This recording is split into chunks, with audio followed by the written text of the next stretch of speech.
Next chapter है, next topic है अपना कंट्रोलिंग प्रोसेस। कंट्रोलिंग जो है कंट्रोलिंग जो है मैनेजमेंट का बहुत इम्पोर्टेंट फंक्शन होता है। मतलब कंट्रोलिंग के बिना कोई भी काम बढ़िया तरीके से हो ही नहीं सकता। इसकी एक प्रोसेस है जो आपको फॉलो करनी पड़ती है। मतलब अगर आपको कंट्रोलिंग करनी है ना, तो एक प्रॉपर वे में उसकी प्रोसेस फॉलो करके चलना पड़ता है। क्या क्या प्रोसेस है इसकी? सबसे पहले ये 5 पॉइंट जो हैं ये आपको फॉलो करने पड़ेंगे कंट्रोलिंग करते हुए। सेटिंग परफॉर्मेंस स्टैंडर्ड, मैं एग्जांपल के थ्रू आपको समझाता रहूँगा। सबसे पहले आपको परफॉर्मेंस के स्टैंडर्ड्स को डिसाइड करना पड़ेगा।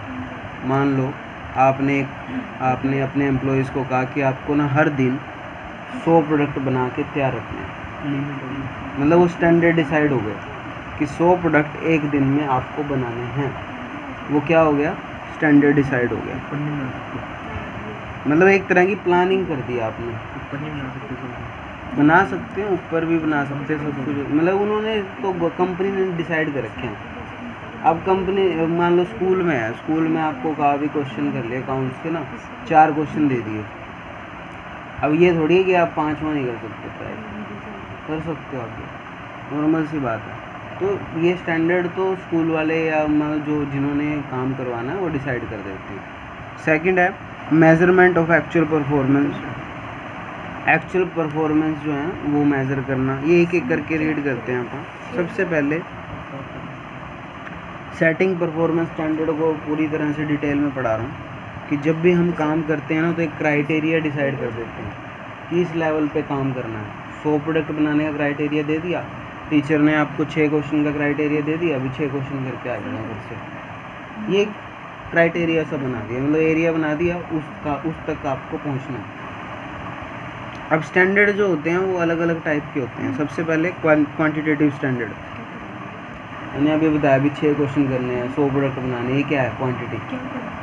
10 घंटे काम करना है तो वो भी ऐसे ही 10 यूनिट बनानी है, 20 यूनिट बनानी है, तो ये क्वांटिटेटिव स्टैंडर्ड्स डिसाइड करना होता है। नेक्स्ट है आपका क्वालिटेटिव स्टैंडर्ड्स। क्वालिटेटिव स्टैंडर्ड्स भी होते हैं। क्वालिटेटिव स्टैंडर्ड्स कैसे होते हैं कि सभी एम्प्लॉयज़ को जो है बढ़िया क्वालिटी और मोरल के अकॉर्डिंग काम करना, मतलब ईमानदारी से काम करना। तो कुछ ऐसे क्वालिटेटिव स्टैंडर्ड हैं जिनको आप डिसाइड करना थोड़ा सा मुश्किल होता है। क्वांटिटेटिव स्टैंडर्ड तो हो जाते हैं, लेकिन क्वालिटेटिव स्टैंडर्ड डिसाइड बहुत मुश्किल से होते हैं। तो ये स्टैंडर्ड्स डिसाइड होते हैं। अच्छा, स्टैंडर्ड डिसाइड करने के लिए ना अलग अलग बेसिस होते हैं। 3 बेसिस दे रखे हैं, quantitative, qualitative, time and cost. Quantitative standard तो हमने पढ़ लिए। टाइम भी डिसाइड होता है ना कई बार भी, कितने टाइम में आपको प्रोडक्ट तैयार करना, वो भी स्टैंडर्ड डिसाइड होते हैं।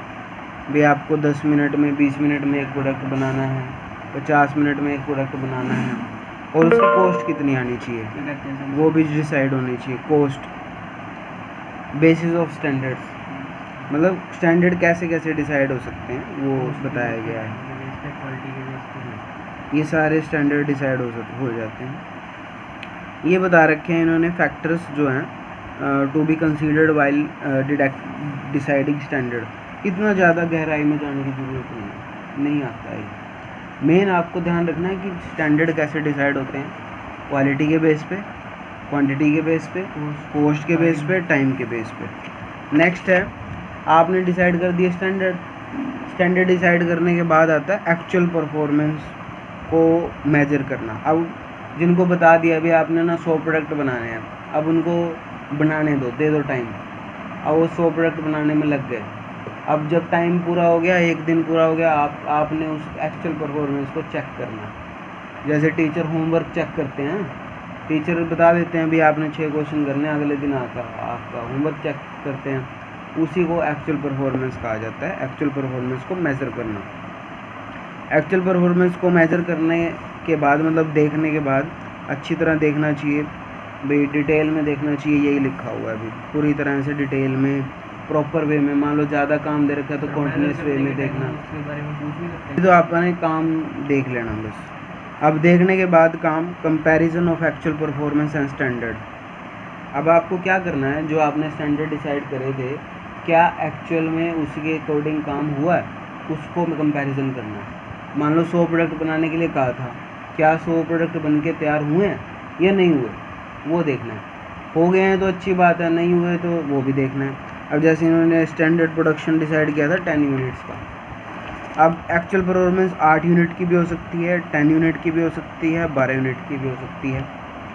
और रिजल्ट में नेगेटिव, 0 डेविएशन। अब ये डेविएशन क्या होता है, डेविएशन का मतलब होता है कमियाँ, फ्लक्चुएलिटी। डेविएशन का मतलब चेंज, इसमें तो नेगेटिव चेंज है, कम हो गया, इसमें 0, इसमें पॉजिटिव, इनमें ज़्यादा हो गया। तो ये आपको जो ये डेविएशन चेक करने हैं।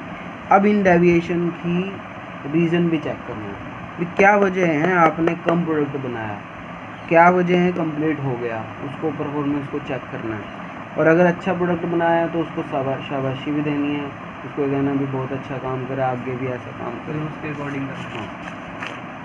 तो ये आ गया आपका analysis of deviation. Then deviation को आपको एनालाइज करना है। नेक्स्ट सबसे पहले इज स्टैंडर्ड बीइंग अटेन्ड, मतलब जो आपने स्टैंडर्ड बनाए थे, मान लो आपने कहा था कि 100 प्रोडक्ट बनाने हैं, क्या वो अटेन हो गया। अटेन का मतलब क्या उन्होंने पूरा कर लिया वो स्टैंडर्ड। इज डेविएशन एक्सेप्टेबल, चलो नहीं भी किया उन्होंने, क्या जो कमियां आई हैं वो एक्सेप्टेबल हैं, मतलब अगर एक आधा प्रोडक्ट कम बना दिया, क्या हम उसको बियर कर सकते हैं, सहन कर सकते हैं। अगर नहीं कर सकते तो इस स्टैंडर्ड एक्सेप्टेबल। कभी कभी ऐसा होता है कि सब ने काम कम किया, मान लो कभी कभी टीचर का आता है ना, मुश्किल क्वेश्चन दे दिया, 10-10 12-12 क्वेश्चन दे दिया और बच्चे सिर्फ 2-2 क्वेश्चन करके आए, इसका मतलब कहाँ कमी है, स्टैंडर्ड्स डिसाइड करने में। मतलब टीचर ने ही काम गलत दे दिया, 12 क्वेश्चन दे दिए जो नहीं थे काम करने के, हो सकता है अगली बार से स्टैंडर्ड को चेंज कर देंगे, तो हो सकता है। रिवाइजिंग द स्टैंडर्ड, अगर वो स्टैंडर्ड गलत है तो उसको रिवाइज कर देंगे, ठीक है। तो ये आपका आज का भी टॉपिक है, कल को कंप्लीट कर देंगे इसको।